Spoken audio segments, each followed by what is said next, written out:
bueno. Muy bueno. ¿Y a ti qué te ha parecido el hot dog? Muy bueno también. Muy bueno. ¿Y de dónde son ustedes, chicas? ¿De dónde son? De Francia.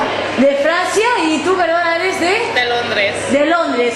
¿Y qué hot dogs son mejores? ¿Los de Londres o los de aquí del Point Hot Dog? Los de aquí. Los de aquí. ¿Por qué te gustan más los de aquí? Es diferente. Diferente. Y tiene mucho sabor. Ah, mucho sabor. Y eso al final es rico también. Sí. ¿Y a ti qué es lo que más te ha gustado de este hot dog?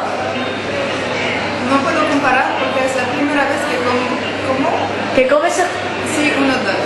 Ah, pues genial, chicas, pues muchas gracias. Yo creo que ya que les ha gustado tanto, podrían comer un trocito para que la gente vea que les ha parecido el hot dog. Sin miedo, eso es. ¿Qué tal está? Muy bueno. Muy